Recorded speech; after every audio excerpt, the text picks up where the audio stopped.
After I got the phone call that I was definitely coming to Paris to dance at the Moulin Rouge, I told my parents, and I don't think they could have been happier for me.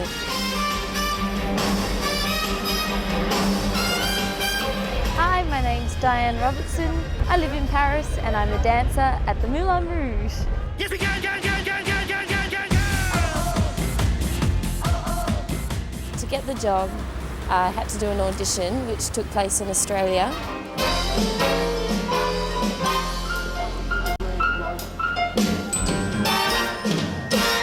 I'd say there are about 200 people at the audition, maybe.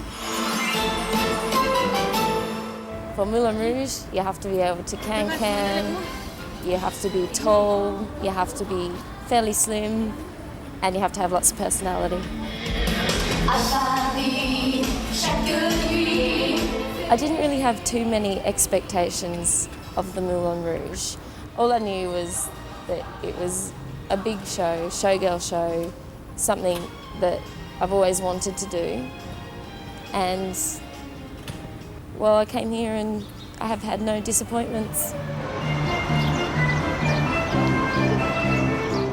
I wasn't really sure what to expect with Paris itself.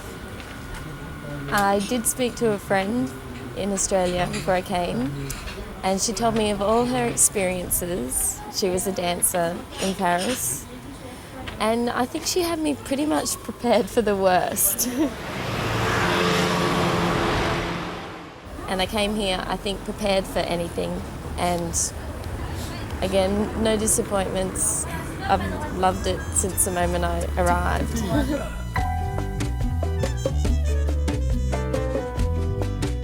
When I first arrived, the language was very difficult.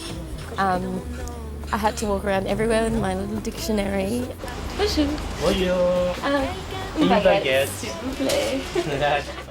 But it's only now that I've started going to French school that you realise how difficult this language is.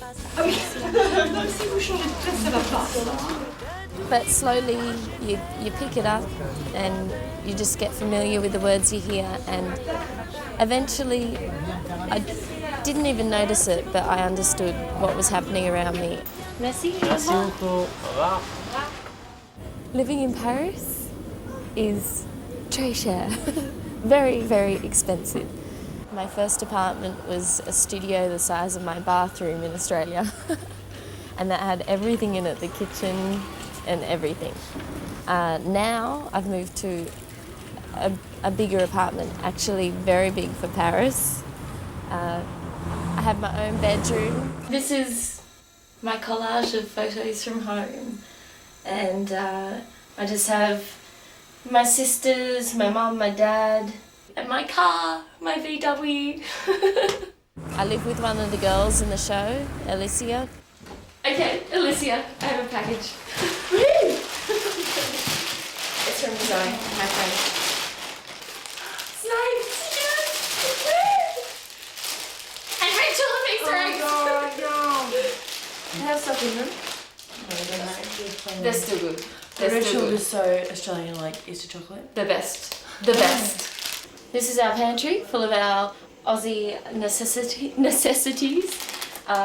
We're pretty stocked with our Vegemite, Milo, Nesquik, toffee apples, Freddos, honey jumbles, Cadbury chocolate, and now of course snakes and Easter eggs. But it's never enough, so Mum, keep the packages coming. I haven't actually seen a lot of the tourist attractions since I've been here. It took me 5 months before I actually got to the top of the Eiffel Tower. Because I keep telling myself, you know, you live here now, you can do it next week. The best thing to do on a Sunday is to call up my friends, pop down to the Columbus Cafe, pick up a couple of takeaway coffees, and then come up to Sacré-Cœur. You know that Melbourne's bigger than Paris? Really? As in like the area-wise? Yeah. Yeah, but there's more in Paris. Yeah, obviously. Die.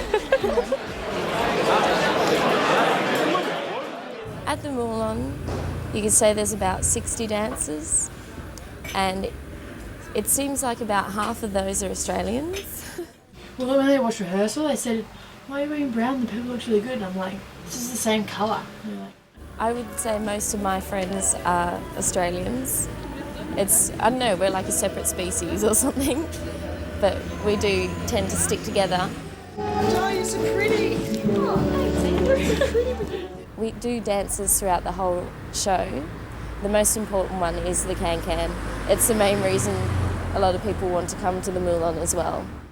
I'm going to do Number Girl, right? Okay. And hopefully I'll do Alicia's can-can.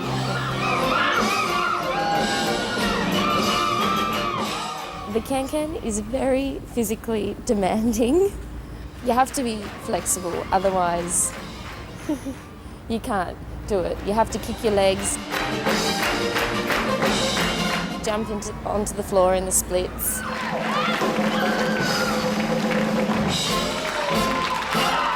But in general, you can expect to have some small injury all the time. But you either have to get over it and learn to deal with it, work through it, or leave, I guess.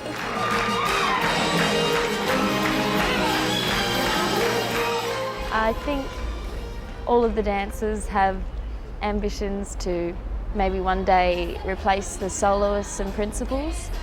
As myself, I do, but we'll see how it goes. Take each day as it comes.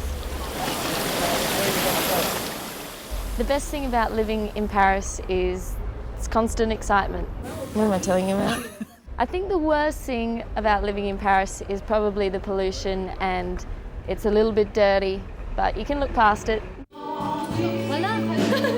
The thing I miss the most about Australia is the beach. Definitely the beach. Gold Coast beaches. There's opportunity here at the Moulin to learn new things and do different roles, and hopefully I'll get to do that.